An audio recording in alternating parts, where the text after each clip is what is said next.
하나님이 주시는 말씀 디도서 2장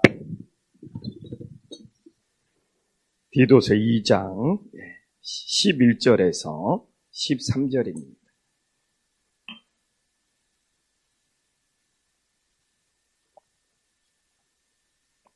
디도서 2장 11절에서 13절 한 목소리로 하나님 앞에 봉독하겠습니다. 모든 사람에게 구원을 주시는 하나님의 은혜가 나타나 우리를 양육하시되 경건하지 않는 것과 이 세상의 정욕을 다 버리고 신중함과 의로움과 경건함으로 이 세상을 살고 복스러운 소망과 우리의 크신 하나님 구주 예수 그리스도의 영광이 나타나심을 기다리게 하셨으니. 오늘도 새벽을 깨운 우리 성도님들에게 하나님의 크신 은혜가 임하기를 소망합니다. 참 여기서 이제 사도 바울이 그레데 섬에서 제일 중요한 것이 구원이잖아요. 그래서 이 구원이 뭔가, 이 구원론에 대해서 사도 바울이 이 그레데 섬에 있는 디도에게 잘 전해주고 있습니다. 그레데 섬은 제가 끊임없이 이야기하지만 문제가 많은 섬이잖아요. 막 거짓말이 많고 자기들의 욕심만 챙기고 그리고 막 정말 다툼과 분열이 많은 그레데 섬이잖아요. 그러나 11절에 봐보십시오. 하나님은 그럴지라도 모든 사람에게 구원을 주신다는 거예요. 이게 진짜 이 구원의 보편성. 하나님은 뭐 사회적 지위나 성별이나 나이에 관계없이 모든 사람에게 구원을 주신다는 이 구원의 보편성. 근데 이게 이제 이 구원의 보편성이 굉장히 중요한 것이 이게 유대교와의 가장 큰 차이점이에요. 유대교는 너무 이방인들은 구원을 못 받고 유대인들만 구원을 받는다. 그래서 유대교와 기독교가 어떤 차이가 있습니까? 우리 기독교는 누구나 구원을 받을 수 있어요. 그러나 우리가 알지만 이 유대인들은 십계명도 이방인들에게는 지킬 필요가 없어서 이방인들은 죽여도 괜찮다는 거잖아요. 유대인들만 구원을 받으면 된다는 거잖아요. 그래서 유대교와 기독교가 처음에는 이 로마 시대에 비슷한 줄 알았는데 유대교와 기독교의 이 차이점이 유대교와 기독교가 나눠지는 가장 큰 이유가 하나가 우리 기독교는 오늘도 말하지만 누구든지 모든 사람이 구원을 얻을 수 있는 이 구원의 보편성, 이걸 다른 말로 하면 만인 구원론이라고 그러잖아요. 만인 구원론. 모든 사람에게 하나님께서 구원을 주신다. 그래서 우리도 교회에서도 우리가 차별하면 안 돼요. 모든 사람이 구원을 받을 수 있고 누구든지 하나님 아버지 앞에 올 수 있고 그리고 오는 사람 모두에게 구원의 역사가 일어나는 정말 하나님의 놀라운 사랑이 있기를 간절히 소망합니다. 그런데 이제 11절에 이제 구원을 받은 이후에 어떻게 말하고 있습니까? 하나님께서는 우리에게 구원을 주셨을 뿐만 아니라 우리를 양육하신다고 말하고 있잖아요. 오늘도 우리가 새벽에 나와서 하나님께 양육을 받는 놀라운 역사가 있기를 간절히 소망합니다. 근데 양육이 두 가지가 있어요. 하나는 버려야 될 것이 있어요. 우리가 예수님을 믿고 말씀으로 양육을 받으면서 버려야 될 것이 뭐냐? 경건하지 않는 것을 버려야 된다고 나오고 있잖아요. 그래서 오늘도 우리가 하나님 앞에서 경건하지 않는 것을 버릴 수 있는 은혜의 역사가 있기를 간절히 소망합니다. 경건하지 않는 것은 불신앙이에요, 불신앙. 하나님과 이 멀어지게 만든 이 불신앙적인 요소. 이 세상에 너무 경건하지 않는 것들이 많아요. 이 불신앙적인 요소가 많아요. 하나님과 멀어지게 만드는 모든 것들은 이 불신앙적인 요소고 경건하지 않는 것들이에요. 그래서 오늘 우리는 다 경건하지 않는 세상의 불신앙적인 요소를 버리고 오직 경건한 걸 붙잡을 수 있기를 간절히 소망합니다. 세상에 얼마나 불신앙적인 것들이 많아. 이 경건하지 않는 것들이 우리나라에 왜 이렇게 무속이 많은지. 막 사주, 막 운세, 막 팔자. 그냥 우리 젊은이들도 보니까 그냥 스마트폰에 들어가서 운세를 보더라고요. 오늘의 운세. 이런 것들이 다 오늘 성경에서 말하는 경건하지 않는 것들이잖아요. 막 사주, 팔자, 우리나라에 무슨 명리학, 막 별의별 것들이 지금 우리나라에 경건하지 않는 것들이 판을 치고 있어요. 우리는 이 모든 것들을 정말 믿음으로 버릴 수 있는 은혜의 역사가 있기를 간절히 소망합니다. 또 하나 버려야 될 것이 무엇입니까? 이 세상의 정욕을 다 버려라고 말하고 있잖아요. 우리 세상의 정욕 버려야 돼요. 이 세상의 정욕은 자신의 쾌락을 채우는 거잖아요. 자신의 쾌락. 제가 어제 수요일날 저녁에도 이야기했잖아요. 사람이 재미를 추구하다가 쾌락에 빠지고, 쾌락에 빠지는 것은 우리가 영적으로 타락하는 거예요.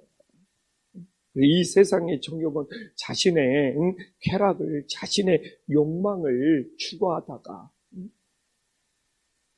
인간은 결국 타락할 수밖에 없다는 것을 알고, 오늘도 우리는 이 두 가지를 버려야 됩니다. 경건하지 않는 것과 이 세상의 정욕을 다 버리는 그런 양육의 역사가 있기를 간절히 소망합니다. 그러면 이제 버려야 될 것 두 가지라면 우리가 양육을 통해서 가져야 될 것이 세 가지가 나오네요. 가져야 될 것이 세 가지가, 하나는 신중함, 하나는 의로움, 하나는 경건함으로 우리가 이 세 가지를 가지고 오늘도 이 세상에서 살아갈 수 있는 은혜의 역사가 있기를 간절히 소망합니다. 여기서 신중함은 자기 자신을 향한 거고, 의로움은 이웃을 향한 거고, 경건함은 하나님을 향한 거예요. 참 말씀이 기막히지 않습니까? 그래서 이 신중함은 자신을 향해서, 이 신중함은 근신한 거예요. 근신. 이 신중함은 늘 말하잖아요. 이 분별을 잘할 때 내가 신중하다는 이야기를 끊임없이 하고 있는데, 디도서 2장에서 제일 많이 나오는 단어가 뭡니까? 신중함이지 않습니까?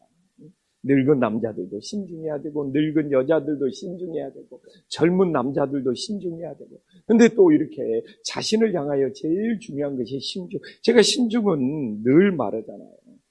생각이 깊어서, 사려가 깊어서, 분별을 잘해야 된다고.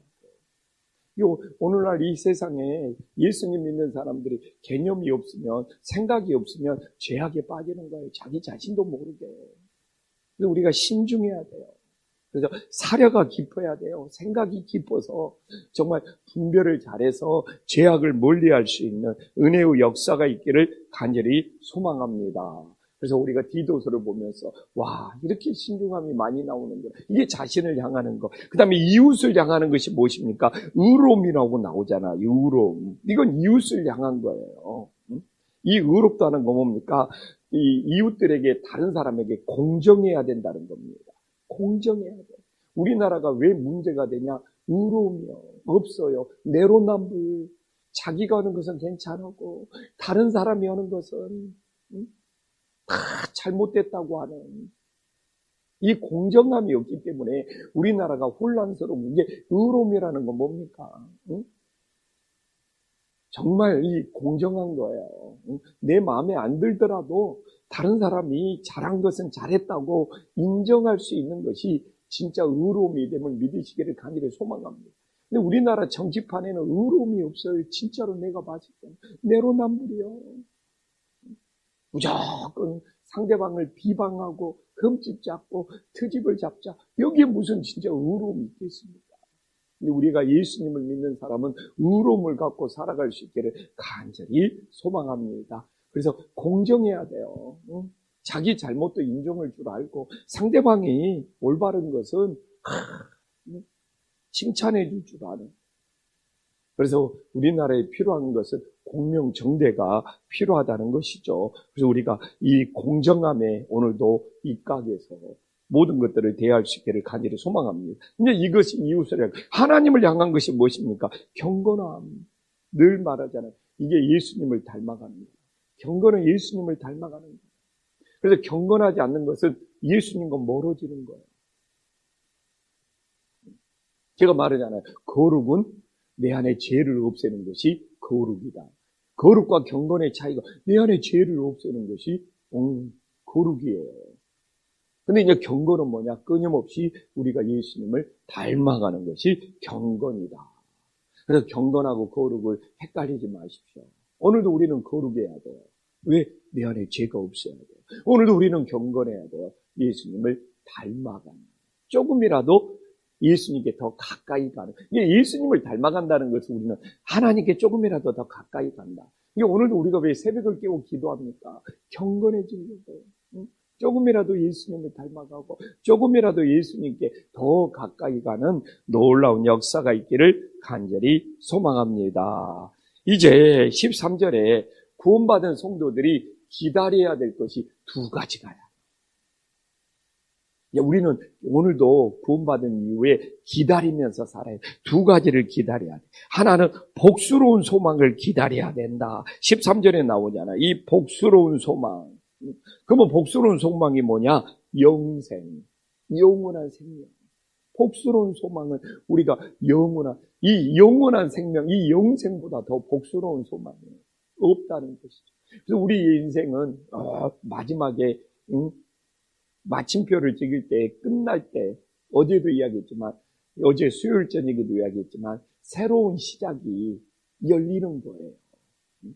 예수님 믿는 사람은 이 세상에 육신의 생명이 끝날 때 새로운 시작이 열려서 이 복스러운 소망, 영생을 누릴 수 있는, 영원한 생명을 누릴 수 있는 은혜의 역사가 있기를 간절히 소망합니다. 또 하나는 뭡니까? 구주 예수 그리스도의 영광이 나타나는 것이죠. 이건 뭡니까? 재림. 예수님의 우리는 재림. 예수님의 영광이 나타나는 것을 기다린다는 것. 우리는 재림을 기다리고 나옵니다. 재림. 이게 파루시아. 그래서 재림을 기다리지 않는 신앙은 진정한 믿음이 아닌 것이죠. 그래서 우리는 꼭 재림을 기다릴 수 있는 은혜의 역사가 있기를 간절히 소망합니다. 우리는 이 사도신경에는 5대 신앙 고백이 있어요. 오늘 아침에도 사도신경을 했잖아요. 5대 신앙 고백이 있어요. 하나는 무엇입니까? 성령의 잉태가 있어요. 성령의 잉태. 또 하나는 뭐가 있습니까? 예수님의 십자가의 죽음이 있어요. 이게 사도신경에는 5대 신앙 고백을 힘은 예수님의 십자가의 죽음. 그 다음에 뭡니까? 사도신경에는 예수님의 부활이 있습니다. 부활. 그리고 사도신경에는 뭐가 있습니까? 예수님의 승천이 있어요. 하나님 보좌 우편에 앉아. 그 다음에 마지막에 뭡니까? 예수님의 재림이 있어요. 재림. 이 5대 신앙 고백이 있어야지 우리의 신앙이 온전하고 이 5대 신앙 고백 중에 하나만 빠져도 잘못된. 근데 이 5대 신앙 고백을 안성하는 것이 마지막이 재림, 파루시아. 예수님의 영광을 기다리는 것이 진정한 재림이 되고 이 파루시아가 있어야지만이 깨어있는 믿음이 되는 거예요. 그래서 당신의 신앙은 깨어있습니까? 우리가 예수님의 재림을 기다리고 있을 때 우리들이 깨어있는 신앙, 살아있는 신앙이 되는 거예요. 예수님의 재림을 기다리지 않는 신앙은 죽어있는 신앙이 될 수 있는 거예요. 그래서 우리 모두 예수님의 영광을 정말 기다릴 수 있는 살아있는 신앙, 깨어있는 신앙이 될 수 있기를 간절히 소망합니다. 기도하겠습니다. 하나님 아버지, 우리 기독교는 누구든지 구원을 받을 수 있습니다. 이 구원의 보편성, 이 만인 구원론, 이게 바로 유대교와 차이입니다. 우리 김포안신교회는 구원의 보편성, 만인 구원론을 통해서 누구든지 정말 교회에 찾아올 수 있고 누구든지 구원받을 수 있는 이 구원의 보편성이 반드시 이루어지는 교회가 되게 하여 주시옵소서. 주님, 오늘도 우리는 양육받게 하여 주시옵소서. 경건하지 않는 것과 이 세상의 정욕은 다 버릴 수 있도록 인도하여 주시옵소서. 그러나 하나님 아버지, 우리가 오늘도 내 자신을 향하여서는 신중하게 하여 주시옵시고 이웃을 향하여서는 의롭게 하여 주시옵시고 하나님을 향하여서는 경건하게 살아갈 수 있는 은혜로운 한날이 되게 하여 주시옵소서. 하나님 아버지, 오늘 우리는 두 가지를 기다려야 됩니다. 하나는 복스러운 소망입니다. 영생을 기다릴 수 있도록 인도하여 주시옵소서. 또 하나는 예수 그리스도의 영광이 나타나는 것을 기다려야 됩니다. 그것이 바로 재림입니다. 그것이 바로 파루시아입니다. 우리가 재림을 기다릴 때 깨어있는 신앙이 될 수 있습니다. 우리 모두 재림을 기다림으로 깨어있는 신앙이 될 수 있도록 역사하여 주시옵소서. 예수님의 이름으로 간절히 기도 올리옵나이다. 아멘.